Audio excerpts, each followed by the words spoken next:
There is nothing worse than untapped potentials. If you know that you're made for more, this is the place. I know that every successful person I've ever met has one thing in common. They do not let themselves fall victim to their circumstances. They figure out a way to rise above it. So join me on this journey where I help you to be better, do better, and have better in life and in business. If you're feeling stuck and you're needing some practical tools, some hope to get you to that better life, this is definitely a place for you.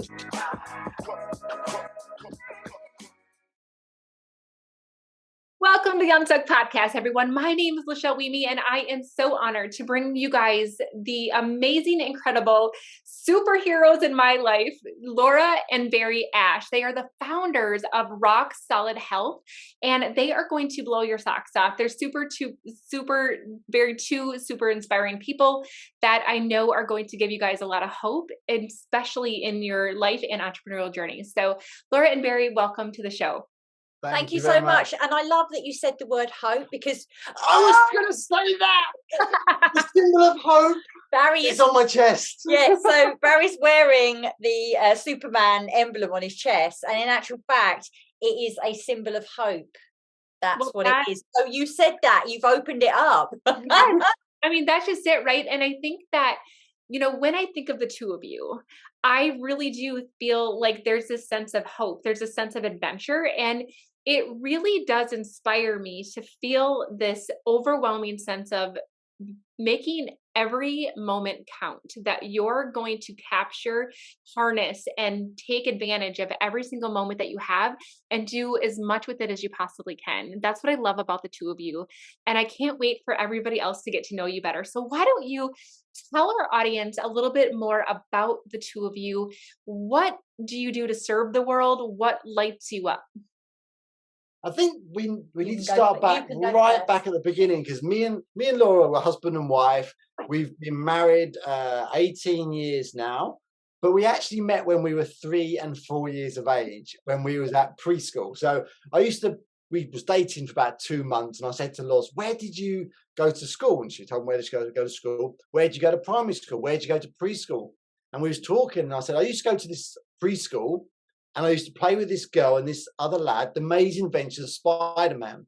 And she was like, you what? Was it this place you went to, the YMCA? I said, "Yeah." She goes, "I went to the YMCA and I used to play with these two boys, the Amazing Adventures of Spider-Man." So that is actually where me and Loz first met, when we were 3 and 4 years of age, playing superheroes. And now it's come full circle. So we actually play superheroes for adults now as well. Oh, that is so amazing. I love that so much. And tell me about the population of clients that you serve. Yeah, so the majority of people that we serve and that we help are business owners, entrepreneurs, or people that are kind of in, well, you say 9 to 5 jobs. It's never 9 to 5 anymore, is it, Michelle? It's like 7 till 10. Do you know what I mean? Yeah. There's no longer Dolly Parton hours, which I call it. But for us, our real passion and what really lights us up is that we are on such a global mission to help people live this one life, right? And make it count. Because so many of us are sat here and time is just passing us by.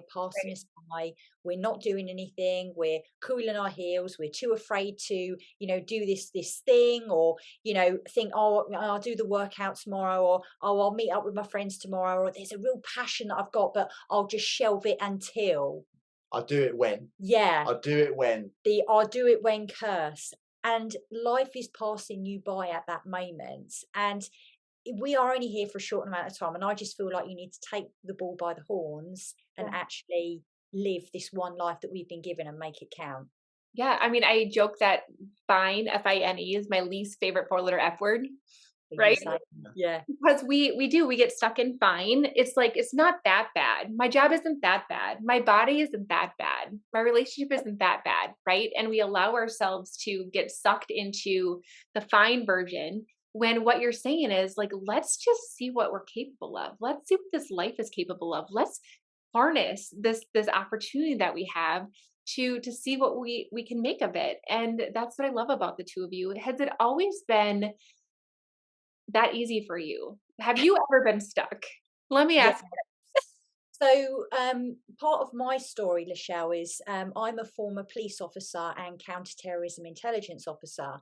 And back in 2009, I received a diagnosis of bipolar and comorbid OCD. And, for me, that was a huge blow because I joined the police, Lachelle. I wanted 30 years. I wanted to retire at 55. And that was me. Holidays for the rest of my life, right? I Yep. wanted the cool jobs in the police. I wanted TAC team, I wanted firearms, I wanted dog unit. And as soon as I got diagnosed with that, they were like, there is absolutely no way we're giving you a gun. We're taking you off night shifts, and basically everything was stripped away from me. So that was a huge rug being pulled out from Yeah. underneath me. And so I changed my role, went into counterterrorism, did less stimulating stuff, shall we say, but still very interesting. And then it come to 2012 and I just became so unwell mentally that I just couldn't do my job anymore. Mm.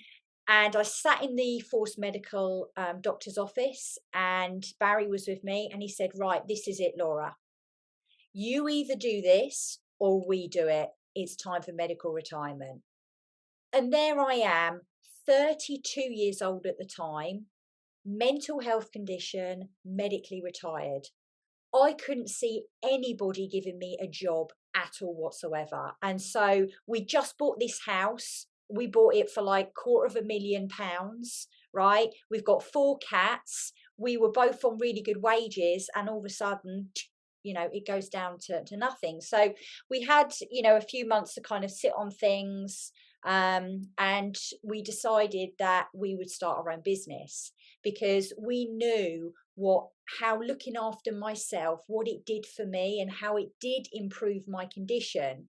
And we wanted other people to feel strong and healthy and resilient within their body.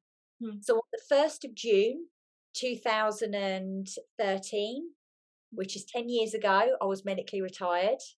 And on the 2nd of June, we opened up the books of Rock Solid with a full book of clients.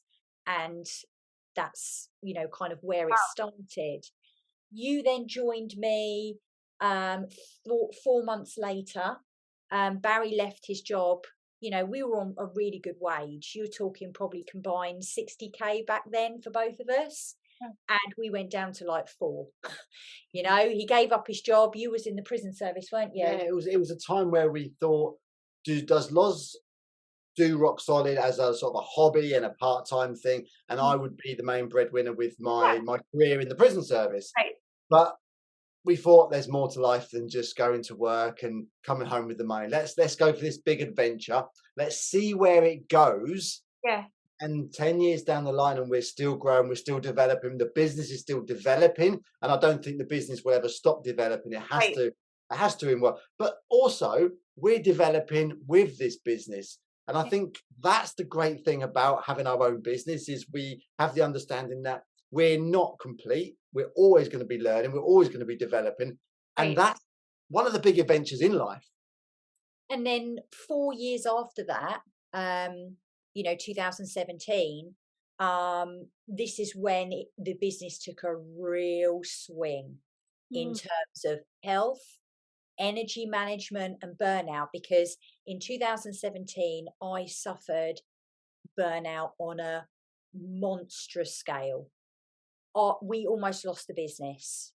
I am not even joking. We almost lost the business. You become very good at colouring in. I became very good at colouring because that's all I could do. Literally, I was catatonic. Like, I couldn't even make a cup of tea. And Michelle, I love a cup of tea, and I'm very particular how I make my cup of tea. Very British. Very British, right? I love it.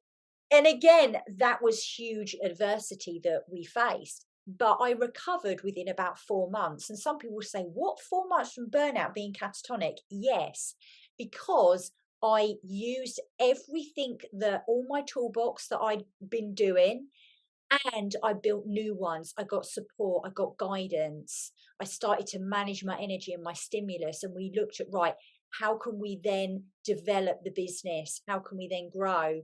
And it really sent us on a journey inward, because part of the reason that we hit burnout is because I was looking at everyone else, Michelle, and I was going, well, they're doing that, we should be doing that, and we're not successful, and they're doing that, and I was working late, and kind of, I went to see Celine Dion and was doing all the all the concerts and that. Just burnt the candle at both ends, really. Yeah. I think that that's so interesting. I need to make this point, you guys, because I think that some of us, myself included, can get really sucked into this all or nothing mindset and this black or white mindset. And so sometimes when people like myself get sucked into that, we can't see the gray, or we can't see two opposites coexisting at the same time. And it's almost like we have to call this out for what this is, and make this be highlighted, that you have this burnout and your message is to make it count. And I think that sometimes we are like, I don't know how to make it count without burning out. It's like we have this subconscious programming that tells us that we have to suffer for the sake of suffering. We have to hustle for the sake of hustling, that there is no way to be successful without the burnout. Yeah. You agree with that? Yeah, but I think one of the things when we're looking at living life, the one life that we've got, making it, these things don't have to be massive. Yeah. One of these things could be, I was in the gym with Laura this morning, and we was having a breather between our sets, and two little birds come and sat on the doorstep of the gym. Yeah. And I was just like, look at that. They've come to the gym to see us work out. And it's those little moments in life that you think, wow, that's amazing. It doesn't have to be, I'm going to the concerts, I'm flying around the world, I'm going first class here, first class there. Just the little things, the bird coming up to the gym door. And the other thing that I think is, important to also mention is that, and this is one of the things that is a huge message in my business, is that I help people create the and life, right? So like for me, my and life is that I'm feeling challenged and fulfilled, and I'm a present mom and wife, right? And so it's creating that beautiful balance that allows us to make it all count and avoid burnout. Yeah. And it's so right. The thing is, for me, when it comes to business owners and entrepreneurs, it's about managing your energy. Mm-hmm. Right? And you've got to remember, this is a marathon. It's not a sprint. Okay. And it's not to rush things. Yeah. That's why we plan and we do all this kind of stuff. And I mean, me and Barry will have an argument about this, but I don't personally like the term work-life balance, because for me personally, the word balance indicates you're juggling. For me, it's about work-life flow. Yes. How you flow with everything. Like tonight, for us, we're recording this. It's 8:15. I'm usually like on the way to bed in my pajamas, right? But I know, okay, we're up a little bit later here, so then I need to flow with that in the morning. Whereas if you're all or nothing, like, I've got to get up, I've got to do this, it's like, well, if anything's too rigid, what happens? It snaps, right? And so we have to have this fluidity and this flow with everything. I love that. And I think, one of the things that you brought a couple times to the table is just the way that we have to treat our bodies.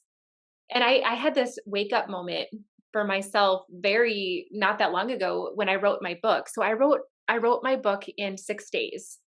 And Wow. because I was in flow, right? But this is the thing, I neglected my body completely. And at the end of those 6 days, I could barely walk because my SI joint was so mad at me for sitting in one spot for so long, because I was so concentrated on what I was doing that I didn't even bother to like stand, right? Yeah. And so I think that like getting into flow also has to be able to allow for other parts of ourselves, our body, our relationships, everything else to also be in flow with us, right? And not have to compartmentalize it all. Definitely. I mean, our message is, one life, live it, make it count. Yes. If your body's not healthy, you ain't living any life, right? You can't make anything count. Getting up the stairs is difficult. And so everything that we do with the body, with the mind, with the spirit, with the soul, whatever you want to call it, it all funnels into that, because without a healthy body, you ain't going nowhere. Like Barry and I we've hiked up a volcano. We've sat in an airplane seat. some people can't even do those things. And I'm like, how are you even experiencing life? Like, you have to look after your body to then have these experiences in Right. life, But you the know? body's just the vehicle that carries the I am around. Yeah. It's the thing that we use to experience these things. And it's like the vehicle, the car. If we don't look after the car, change the oil, put fuel in, the right fuel in it, it's going to start breaking down. We have to look after it. We have warning lights that come on the car, but we have warning lights that come in our body as well. Pain, discomfort, headaches, all these things are warning signs that And something's not quite right. Yeah. We've got to listen to that. And for me, I was so grateful for that wake up call because shortly after that, I, was on stage in California on, this amazing opportunity to speak in front of thousands of people. And if I hadn't taken care of my body, I wouldn't have been able to walk across that stage, legit. And so it's like me not taking care of myself is going to keep me from stepping up, from being able to experience life to the fullest. And I love everything that you guys are about. So tell me about some of the things that you love to utilize for tools to help people to create this beautiful life that you're trying to help people create. Did you want to go with that? Or do you want me to go? Yeah, fire away Oh, first. thank you so much. So there's quite a few things that we do. We have our 6 pillars of health and well-being. And whether we're working with somebody on their body, as in they're not burnt out, but they know that they need to move their body. So maybe someone, like you, Lachelle, you're a business owner, you don't really have time to think about, oh my gosh, how do I do all of this? Come to us and we'll help you with that. Or whether it's burnout, where someone is exhausted, they're negative, they're feeling depressed, this kind of thing. We always go back to looking at mental, emotional, and physical through our 6 pillars of health and well-being. Okay, so the 6 pillars that we have, all of this, I have to say, has come from how I've managed my mental health condition, Love it. right? So everything that we do, people are like, what are your qualifications? Obviously, we've got them, but also life, Yes. like, uh, so we're doing it. We've worn all the t-shirts. So they are sleep, they are hydration, they are nourishment, they are movement, thought management, and de-stress me time. And to really, be able to have a great time in life, have this vehicle that can carry you through that, all of those 6 need to be looked after. So let's dive into a few of these pillars and let people, get under the hood per se in some of these because it sounds simple enough. Just get 8 hours of sleep. Like, give me some thought behind that amazing pillar that you have. Sleep is our number one foundation. I know personally, one of my big triggers, if I don't get enough sleep, my mental health really struggles. And we know a lot of business owners, they struggle to go to sleep because their mind is Yeah. whirring a million miles an hour. Right. So for us, it's when we work with a business owner, it's about respecting that time to sleep. Right. I'll sleep when I'm dead. I'll sleep. Okay, well, if you're not sleeping, we'll see you in 5 years when you've got diabetes, anxiety, depression, and you're overweight. Right. And so for us, it's really talking to somebody about having that respect to sleep. So yeah, we all know you got to get 8 hours, and we all know you got to have caffeine 6 hours for sleep, and you've got to do the blue light stuff. But it's the mindset behind that. Right. And I think, it's the belief system that we have behind it as well that we often shame ourselves for thinking that we shouldn't be sleeping as much or that we should be working harder. And there's that belief that we have to struggle in order to succeed. And one of the things, I'll be honest, like I love naps. They're like my favorite thing in the world, right? And I used to think that I was a loser because I liked naps so much, right? But I do, they bring me joy. And so my coach had at one point, she's like, Lachelle, you go, go, go. I don't know if you guys are familiar with human design, but I'm a generator. Like I just Yes. go constantly, right? Yeah. And so basically she's like, if you love naps, schedule 30 minutes in the middle of your day and do it if that's what you love to do. And I learned this cool story. So maybe some of you guys who are struggling with this mindset, you'll appreciate this. So Thomas Edison used to have his quiet time during the day. Are you guys familiar with this? Yeah. No, I haven't heard it, but I know Thomas Edison is. Yeah, and so he, was one of the greatest inventors of all time, but he would sit in this rocking chair and he would have his quiet time and he would hold a rock in his hand. And the rock was there to wake him up if he actually fell asleep.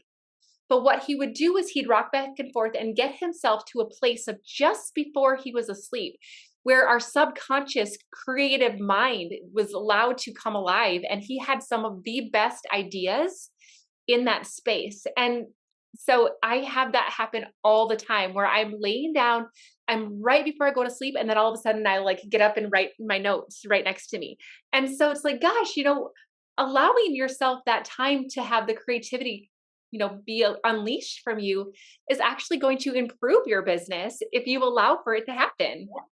And I love that. We talk about that a lot when we talk about our sleep. It's about them brain waves and dropping down into the alpha and down into theta brain waves, Yes. where we are so open to the subconscious, then bang, bang, bang, bang, we start changing our behaviors. And I love that story with the stone, with the rock. I like that. That's Yeah, really and I good. mean, there's so much brain science and quantum physics science around the way that you think about things as you're falling asleep. And your subconscious will literally look for solutions in that amazing data bank that it is to come up with new ideas for when you wake up. Like, you guys, if you're not sleeping as well, you're not getting the ideas that are going to move your business quantum leaps ahead. So I thought I didn't want to diminish the value of this pillar. So I wanted to dive into it a little bit. We can build on that and give you an analogy. We call it the night watchman. Okay.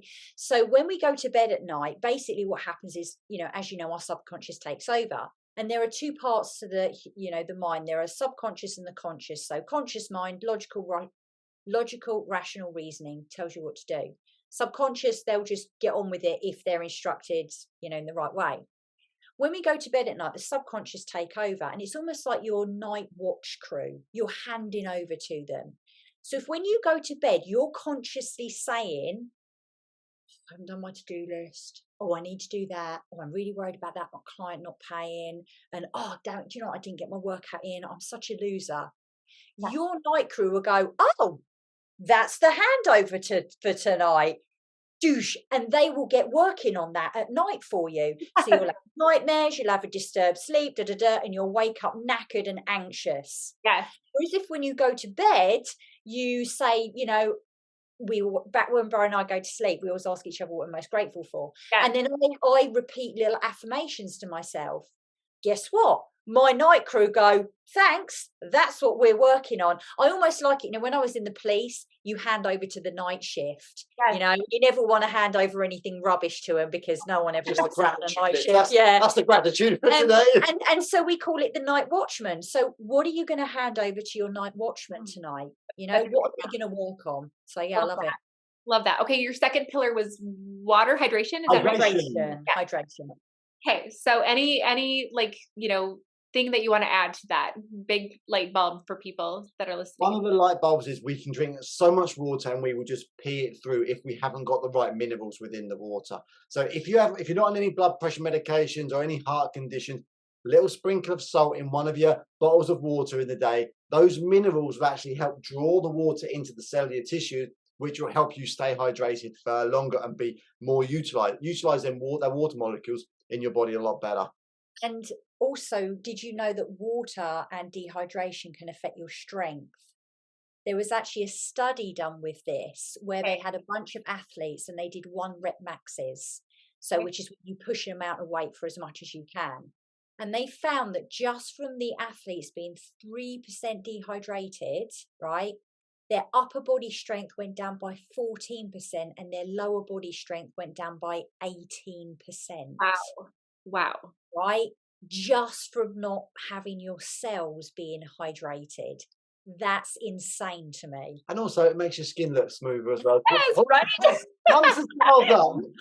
We can't take our filters everywhere, so we exactly.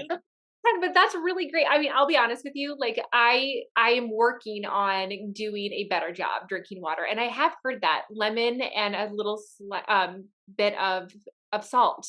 Good quality salt.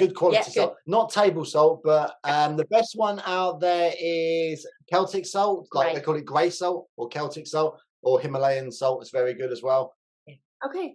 and it just allows for the absorption to be better. And do you guys have, because I feel like the news and all of the experts kind of wax and wane when it comes to how much water we should drink.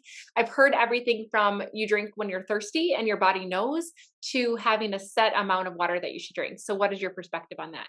I would say let's stipulate 2 liters of water a day, but it all depends on your body, your exercise levels, the size of your body as well, how much lean tissue you've got, how much fat you've got. There's loads of. I done a test online. I looked at all these different formulas, and the formulas went from 1.5 liters to 4.5 liters of water.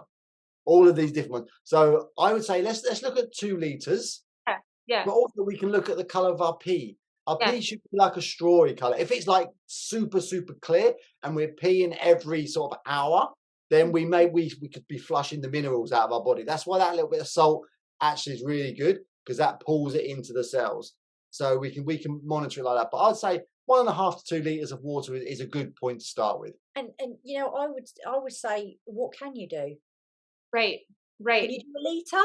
Well, then let's start there then. Yeah. And then build on it. For What me, can it was something as simple, like, I mean, I actually have one in front of me. I had to replace my soda with just like cold sparkling water. At least it was better than soda, and I was able to transition in a more healthy way to now, having my water bottle with me. But yeah, I love that, because we diminish these very basic things that are so important. What was the next one? What was the third one? Nutrition. Nutrition. Okay, We so what do we say do? nourishment. We never say diet. So it's all about nourishing our body. It's all about getting a good variety of proteins, getting a good variety of fiber, getting a good variety of carbohydrates, getting a good variety of fat. That's the key thing, is this variety, so we can feed the microbiome in our gut. If we just eat all the same food all the time, then we're feeding one part of the microbiome and neglecting the other part. So, but we need to have the best microbiome we can have, which helps us with longevity of health. But then Yeah. also don't forget, especially for business owners, the one big thing here is not having the time and feeling guilty and eating on the go. Yeah, 100%, all of it. Exactly. And these are the things that need to be challenged, Yeah. and the mindset around the guilt of eating, and the mindset of putting ourselves last. So yes, we will focus on that for people that want to deal with their health, but for someone that's going through burnout, that's the more important conversation to have, definitely. And also it's about having, as Loz said, the time to eat. Because if we are eating on the go all the time, we are eating when we're in this fight or flight energy state. And Right. we're never going to digest the food. So our body will go, oh, let's just store that later, and we put on weight. So this is why it's good to sit down, say grace. Religions are fantastic. We say grace before we have our food, and that puts us into our rest and digest. It changes our breathing pattern, so we can actually eat the food, absorb the nourishment from that food, and then we get on with our day. Yes. Oh my gosh, that's so true. And I hate to admit it, but for the longest time, I would schedule back-to-back meetings, especially when I was working my full-time corporate career, and then would try to build in as much of my business as I could on my days off, and I would not even schedule time for me to eat. And I mean, I have a health background, so like it makes so much sense. Like, duh, the peristalsis needs the parasympathetic nervous system to. Yes. 100%. And it's like, oh my goodness, like if I am running on constant, stress, I'm now allowing for that peristalsis or that food movement and digestion to happen. So that makes so much sense. So even if you can just sit, block off time on your calendar to give yourself a lunch break, just like you would if you were in corporate America, because you deserve that. There are reasons that there were laws that give you breaks. So do it to yourself. Absolutely. 100%. Absolutely. Definitely. So, okay, that was number 3. Number 4. Movement. So it's not about exercise, it's about being physically active, doing something that stresses our body so it can adapt to the stimulus, and it helps us become more resilient. But also it increases our heart rate, pushes the blood around our body, pushes lymph around our body, gets rid of our waste products. I always liken it to, if you've got a pool of water, we're like 70% water. If it doesn't move, that water goes stagnant, it goes moldy, and it becomes toxic. And that's exactly what happens in our body. If we don't move, our body becomes toxic, and we get lethargic, our energy levels go down, our mood goes down, and we can start getting depressed and anxiety comes in. All of these things start coming in. Just Yeah. simple, go for a 10-minute walk every day, half an hour walk every day, move that lymphatic system, move the blood, clear the waste products, get some fresh oxygen, go outside, have a lovely day. You Brilliant know stuff. what? And I think that that was something that I've also struggled with because I'm really good about growing my spiritual and my mental side of myself, but my body was neglected. And one of the things that really stood out to me at a conference that I was just at was the woman stood up in front of us, and I needed to hear everything that she had to say because she had her own life story of various things that had held her back, autoimmune things, chronic pain. So it wasn't just somebody cute and little that was a good dancer that was all active. She was somebody who had, life, real life, just like the rest of us. But she said, I feel and look better at 50 than I did in my 40s, 30s, and 20s. And it gave me hope that even somebody that has, a chronic thing is not using it as an excuse and is allowing herself to have better. And I feel like when we believe it's possible, then we're willing Yes. to do what's necessary to make it happen. And one of the things that she said that really stood out to me is allowing ourselves to take on the identity using the affirmation of I am active. And when we can take on the identity, you guys know this, like identity is a huge part of sustainable change, right? And so if I can just say I am active, she said something as small as you see something on your floor, instead of grabbing the broom at the end of the day, just pick it up, throw it away. You're moving your body, you're bending. The more inconvenient we can make our life, parking further away or taking the stairs instead of the elevator, and saying I am active, those tiny little decisions are what you're just talking about, moving my lymph, moving that water, getting those muscles and those, all the things to be nurtured, really. And I neglected it for way too long. So Yeah. Movement is your medicine. yeah. We always tell our guys, movement is your medicine. Let's move our body. You don't have to be doing the CrossFit or the ultra fit competitions. Yes. Just move it a little bit more, put a little bit of stimulus on it, increase the muscle mass by putting stimulus on it. Your body it will thank you. It's like looking after your car, oil in the joints. Yes, absolutely. And then that's just it. Like we take better care of our cars than we do our bodies, and we get one body, just like you guys said, make it count, right? Well, and what is, how many more pillars do we have? I can't remember, one or two, two left. That's what I thought. Okay. So what is the next one? Next one is thought management. Managing my Yeah. jam. So thoughts become things. Thoughts become things. Identity, language, all of this kind of stuff. It's a huge topic. Right. Especially for somebody who is maybe in the mental burnout side of things and is quite cynical and feeling a bit depressed, that kind of stuff. So this really is about how we manage our thoughts. What's the internal language that we're talking to ourselves? And Right. we go into a bit of manifestation. We go into affirmations. What is it you want to create for your life? So that you're not just stuck in these thoughts that are like, I don't want to be like this. I don't want to be like that. It's like, okay, well, first of all, let's look at changing that, but Right. then also looking at the identity of the person that you want to be to create the life that you want to live. Because I can't remember Einstein said it, didn't he? You can't solve a problem with the same thinking that created it. We Right. have to evolve, we have to adapt. Fixed mindset versus growth mindset. Do you see something as a problem or do you see it as a solution? And it's very much working within those realms. Journaling helps, all this kind of self-inquiry and self-discovery is really fantastic. I mean, you said so many things. Like this is my job right here. So I'm like, I can No. out on this. But I really want to just highlight something that you said because it's important. So if you think that you're stuck, let's just say, because it's the Unstuck podcast, right? So you think you're stuck and you continue to repeat over and over to yourself, like, I'm so stuck. I'm so stuck. I don't know what to do. I'm stuck. And now I am, there's a lot of power in I am. So now I am stuck becomes my identity. And Yes. therefore that identity continues to perpetuate that same identity. And so what you were saying is that in order for you to manifest the life that you want, you have to essentially choose a different identity. And that happens with your thoughts. So rather than focusing on I am stuck, you're focusing on I am solution oriented. Yeah, yeah, I I love overcome obstacles, right? I can do, challenging things. I'm capable of whatever, and we can we get have a little acronym that might help here called CLIFF. And I know Wayne Dyer says you were born with wings, so fly. So you're almost on the edge of that cliff. So C stands for confusion, that whole I'm stuck somewhere and this is a problem. So then when we look at is L, our language, what language are you using? Then I, what's your identity that you are aligning with? F, what's your focus? Where are you? Will determine the second F, which is your future. So the language, the identity, the focus equals your future. So you can use it in that way round, right? I'll change my language, change my identity, I'll change my focus, which create my future.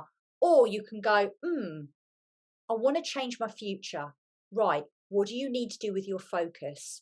What's your identity? What is your language? Confusion is gone. So you can move it up or down the cliff scale, basically. That is amazing. You guys, that right there is gold. So, and I love Wayne Dyer. I think he was an amazing, very, very enlightened man. So I love that you brought him up. Okay, our last one is what?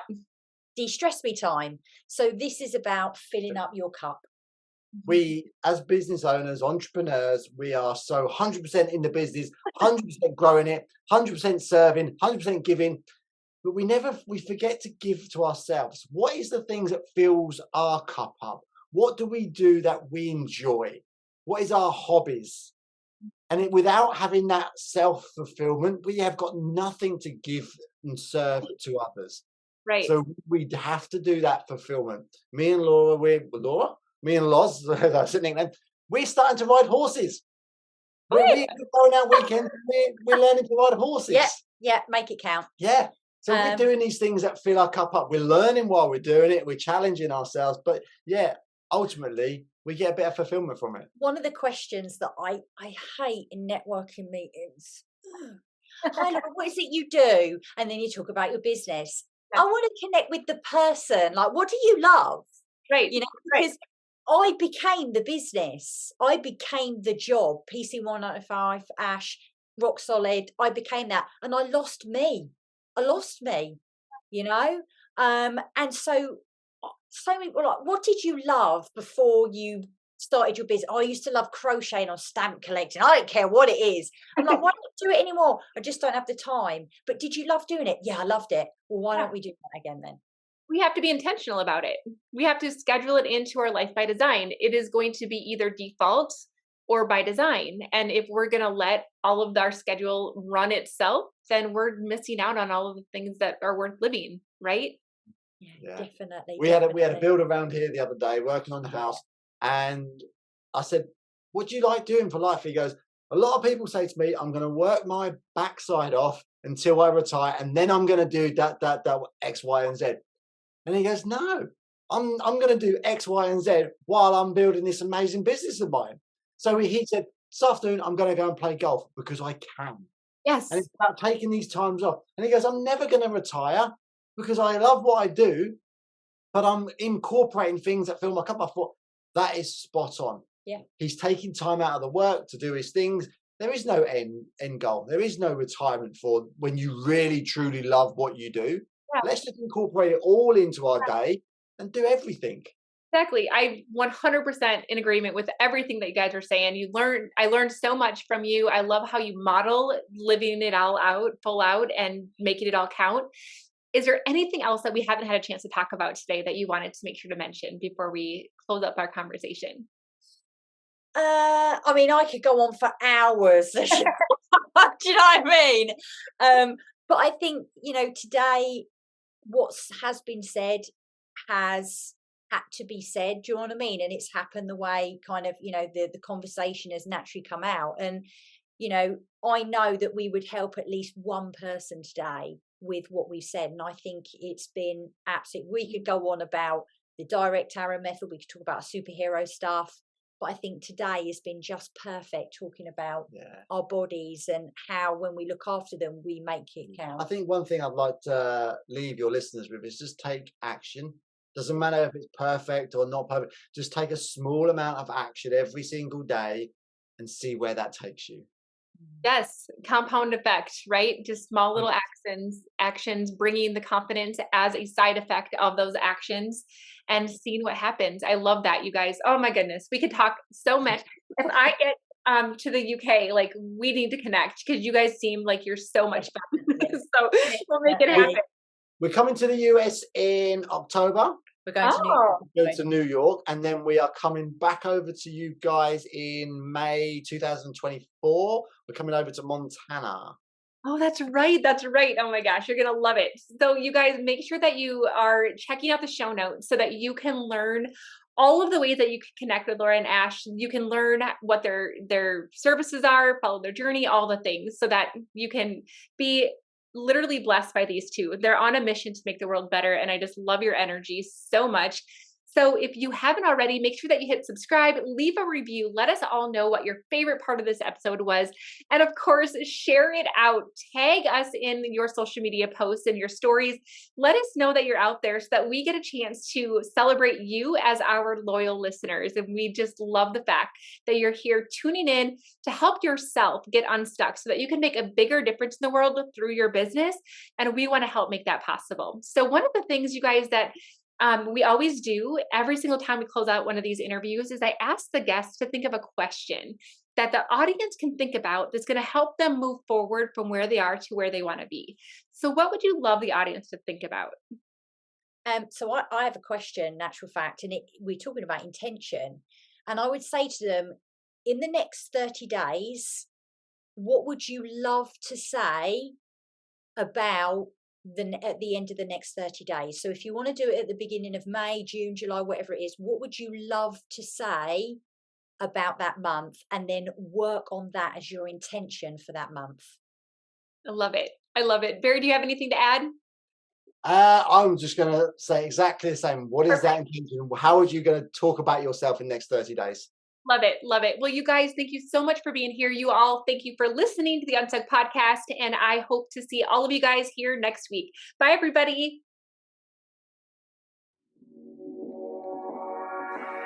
Thank you so much for listening to the Unstuck podcast. I'm so grateful to be on this journey with you. And don't forget to check out the show notes if you want to get into my private club, the Better Club, to be able to learn better ways to be better, do better, and have better. So until next time, keep showing up. Let's get unstuck together. Have a great day.